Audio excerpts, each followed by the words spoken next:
Hey, welcome back, everyone. It's me, Mr. 4K. So, PlayStation VR 2, the year in review 2023. So, let's talk about this throughout this video. I'm going to be driving a Tesla Model S, and we're playing Gran Turismo 7, clearly. Um, I'm going to talk about my experience with PlayStation VR 2 and how I feel about it throughout the year of 2023. Now, when it was first announced back in 2022, I was excited, like everybody else, naturally. And this is coming from somebody who already has PlayStation VR 1 and having that PlayStation VR 1 experience, which I still have my original PlayStation VR. It was a great experience. To me, PlayStation VR 1 was a really great experience. It was very promising for a console VR and where the console VR is going, right? Especially for PlayStation, coming from Sony. So when Jim Ryan announced PlayStation VR 2 for PlayStation 5 coming in February 22nd of 2023, yeah, I was, of course, very happy to hear that news. And I was excited. The price, sure, I was a bit, skeptical about that, about the price. But looking at the specs and what the headset has, high dynamic range, OLED screen, 110 field of view, 120 hertz refresh rate, haptic feedback built inside a headset, adaptive triggers, dual sense controllers, all of that, of course. 4K resolution, all of that had really excited me for PlayStation VR 2, and I figured, well, the price is justified. And looking at the specs, to be honest, the price is justified, in my opinion, when you look at the specs, what this VR headset has. There's no question about that. And people can have a debate about that. We can all have a debate. Look at all these Teslas. We can all have a debate about that. If the price is justified, because you still need a PlayStation 5. Granted, of course, sure, we can have that debate. But I thought that the price was justified, and I still stand by that. So now that I got this out of the way, now that you understand why I got excited about the PlayStation VR 2, let's talk about my experience when I first got it. Now, when I first got it, when I first held it in my hands, I felt like, oh, this is way too plasticky, it feels too lightweight, right? I had some negatives here and there, and the way it was boxed inside that box, sure. However, once I set it up, once I plugged it all in to my PlayStation 5, and once I started experiencing Gran Turismo 7, all of that just, went out the window. I didn't even care about the fact that it was lightweight. Actually, I enjoy the fact that it's lightweight and that it feels more comfortable on your head. But once I started experiencing the beautiful OLED screen, the high peak brightness on that OLED screen, the high dynamic range, 110 field of view, once I started experiencing a haptic feedback, adaptive triggers with dual sense controllers, the haptic feedback on the headset, once I started experiencing all of that, then of course I was right away in love with PlayStation VR 2. I even made a channel called Only on PlayStation VR 2 for a little while. I did it, and then after that I changed my name to Mr. 4K. And my very first experience was this game. Gran Turismo 7, and it still holds up after all these months throughout the year. Gran Turismo 7 obviously is the first game you should try.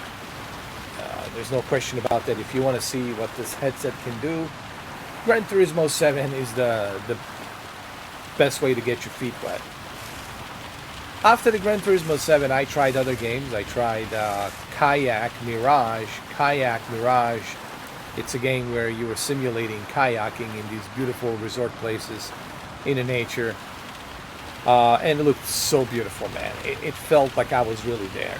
It felt like I was really there. It's another, I would say Kayak Mirage is the second game next to Gran Turismo 7 I would try, just to, for you to see what this VR headset is capable of doing and what PlayStation VR 2, the PlayStation 5 is capable of doing. So that was the second game I tried. After that, I tried the Horizon, the Call of the Mountain. That was another great experience. Although the game was lacking in storytelling and all that, it felt too repetitive. It felt more like a tech demo, honestly, than like a full-priced game with a engaging story. It felt more like a climbing game where you're constantly climbing and repeating the same thing, fighting these machines, right? But it was still a good tech demo, if you will, to see what it's possible with PlayStation VR 2.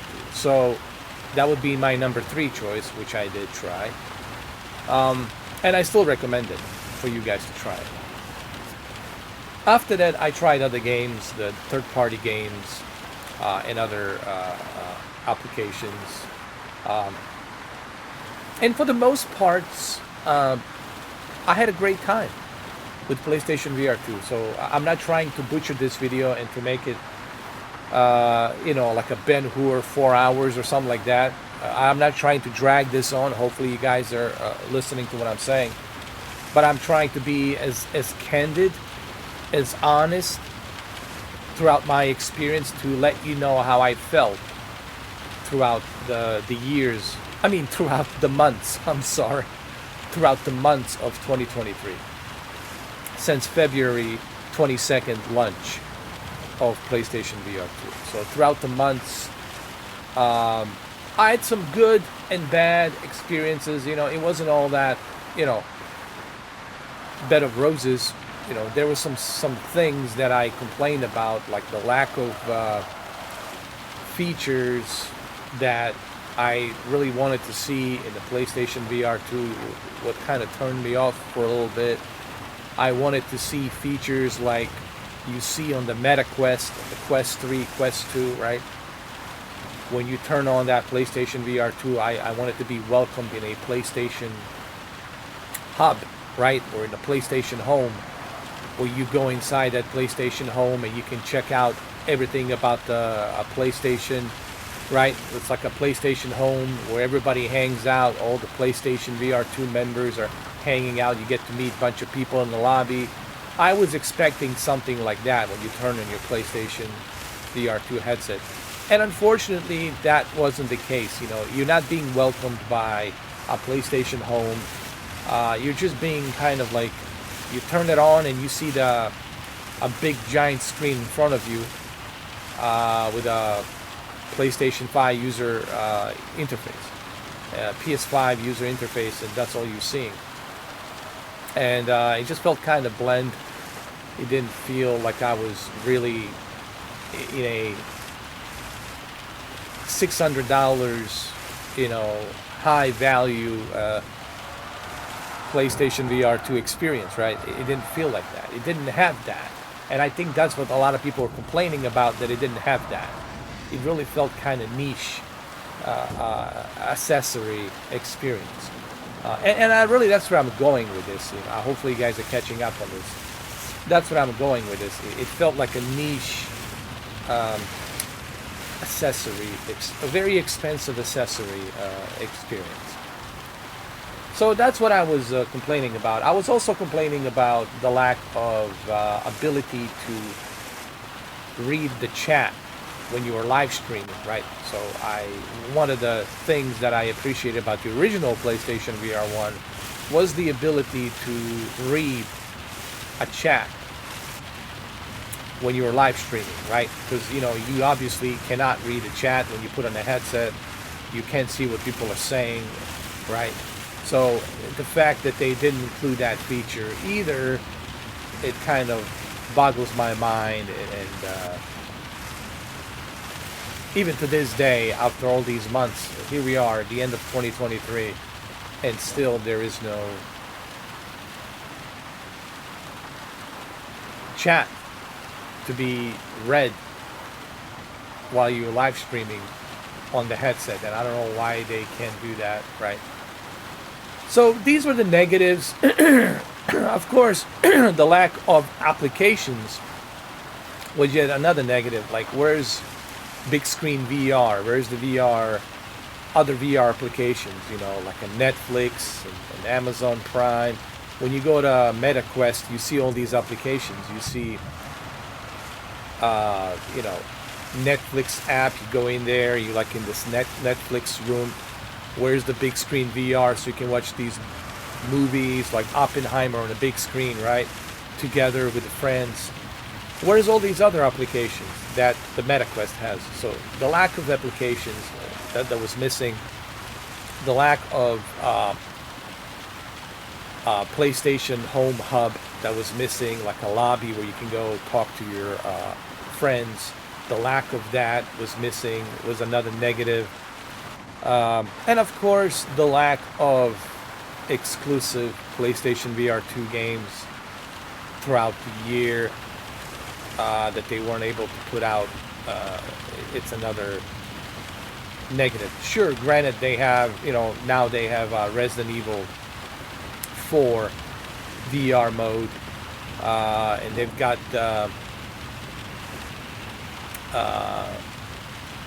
the Firewall Ultra, right, and Crossfire. Granted, I don't know if the Crossfire it's a exclusive to PlayStation. I think it's also available on Steam. But the lack of exclusives, the lack of applications, the lack of that experience to make you feel that your $600 was worth it.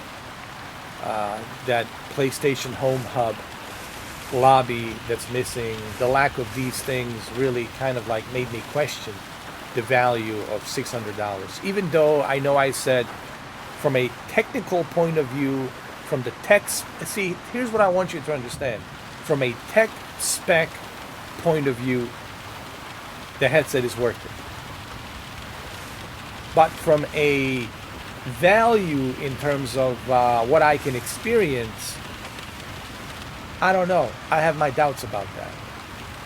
There's limitations. You cannot plug this into your PC, right, to enjoy this, high-end specs that it has, which would be nice to play, Flight Simulator in HDR and 110 field of view.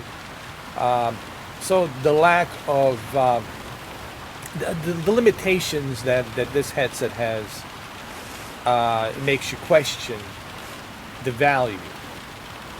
But in terms of specs, yes, I still stand by that, and I'll say it again, and I'll keep saying it, yes. In millions of times that I have repeated this statement, yes, in terms of specifications, technical specifications, yes. From a technical point of view, tech specifications, yes, it's worth $600. But looking at it in terms of experience value, I don't know. I mean, you still have to buy a PlayStation 5. It's going to cost you $500 or $400, and you have to buy this headset. So you're looking at $1,000 with a limited experience. So you're paying $1,000 for a limited VR experience, right? And then you gotta look at the alternative, and you gotta say, well, let's look at the Quest 3. Quest 3 is giving me far more uh, better experiences out there for less money. And I can buy 2 headsets for what I will have to pay just to experience 1 headset with PlayStation VR 2.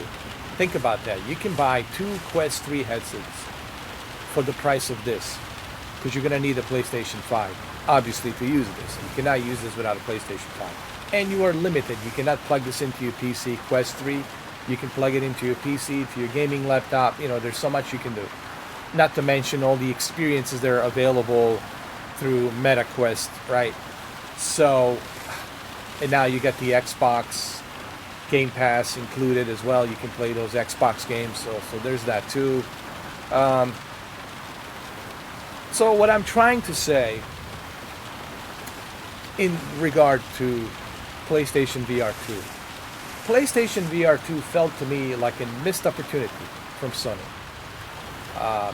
It has all of these cool specs built inside, but yet those specs were not envisioned properly or imagined properly to use that for a full experience that the Sony PlayStation owners could have had.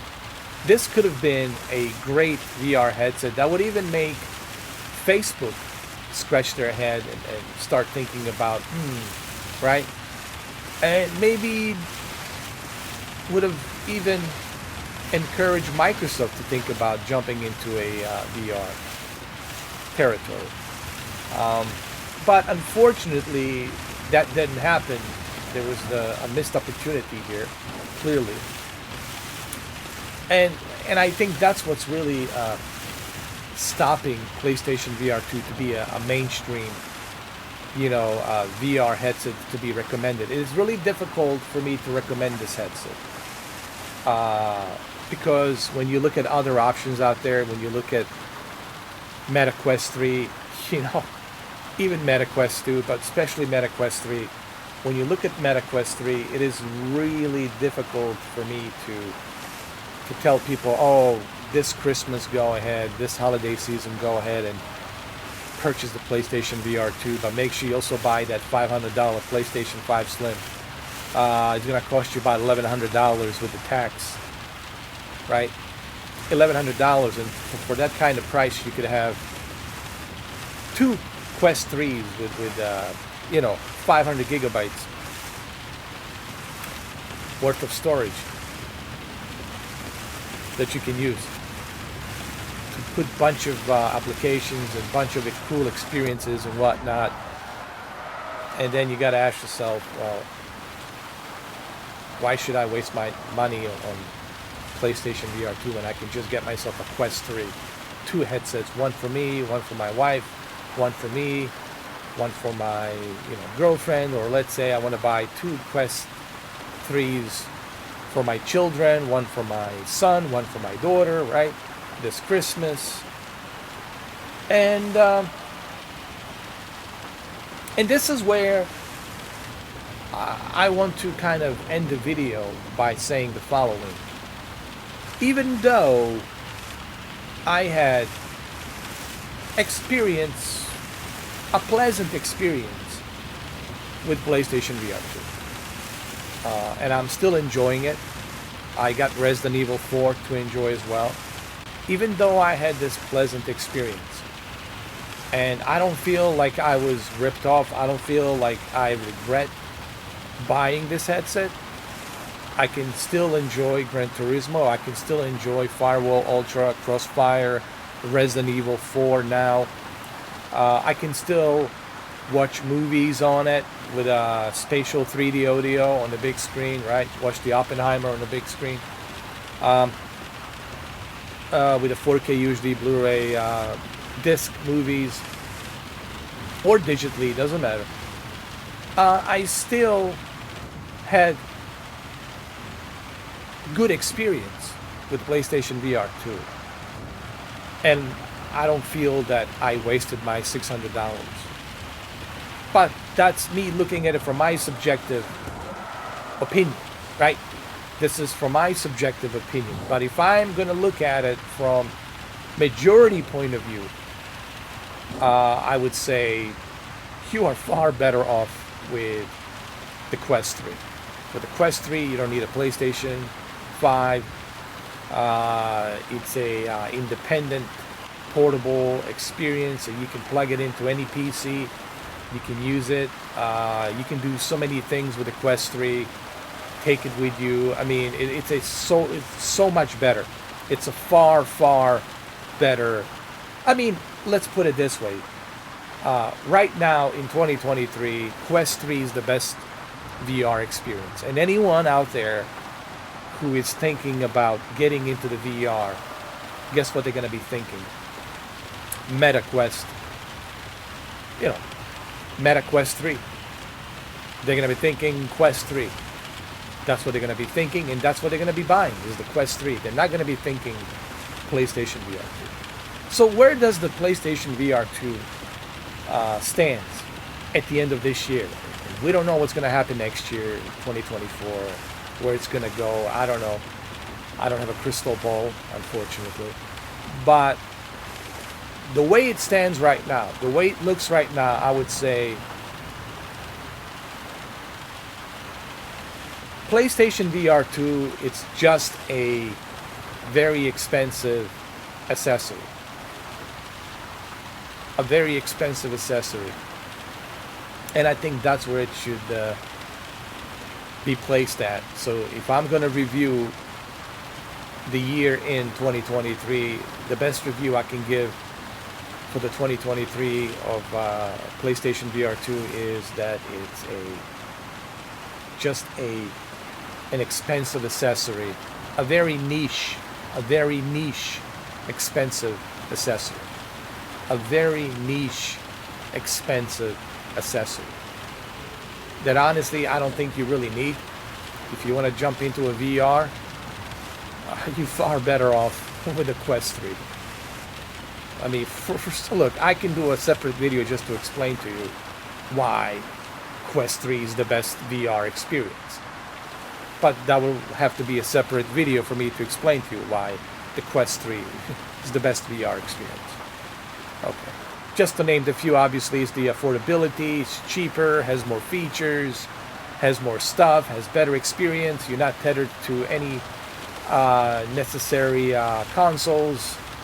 You can use it on your PC, plug it to any PC. You can use it portably, go anywhere with that headset and enjoy all those social experiences.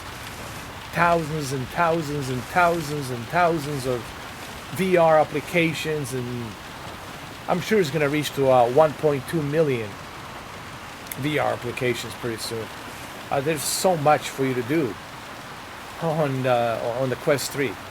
And there's no question about that the Quest 3 is the best VR experience. If you want to jump into the VR, the first thing that's going to come to your mind, it's MetaQuest. Currently, the Facebook is the leader when it comes to VR. There's no question about that. Those are statistics. And those statistics are facts. And they're not lying. The numbers are not lying. That's a fact. So, but PlayStation VR 2, I'm sorry, even though I do enjoy it, even though I don't feel like I got ripped off, but it was a missed opportunity. And this is what I've been saying back in April, May, June. I've been telling everybody it's a missed opportunity. Sadly, a missed opportunity that could have been so much more. It could have been so much better.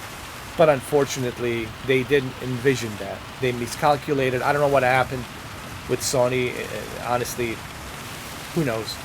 But let's just leave it at that. Let's just end this video and say that PlayStation VR 2, unfortunately, it's a missed opportunity that could have been so much more, so much better, but it failed on that regard. For this year, I don't know what's going to happen next year, but for right now, it's just a missed opportunity that could have been so much, much more. but unfortunately, it didn't. Keep in mind, these are my opinions. Everyone will have a difference of opinion. Everyone will have their own subjective opinion. But this is my opinion. When you watch this video, remember that you are listening to somebody who bought this day one when it came out in February of 2023 this year, and I'm giving you my honest opinions on it. And I don't expect you to agree. I don't expect you to agree with everything I say, but that's why you're watching this video, because you want to hear my opinion and how I feel about it. This shouldn't put any brakes on you whether or not you want to buy this or don't buy this. Listen, if you like this, and if you are okay with what it has, and if you are okay with the limitations that it has, if you are okay with that, then that's all that matters. But me, I have to be honest. I have to give you my honest opinion on how I feel about this headset. And it would be a disservice, total dishonesty and disservice, if I was just saying how great it is and try to suck up to PlayStation VR 2 fanboys. I'm not going to do that. I don't suck up to nobody. I am just here to tell you how I feel about this equipment. And that's it. Giving you my own opinions. Other than that, well, there you have it. Happy holidays, and that's all. That's all I've got to say about that.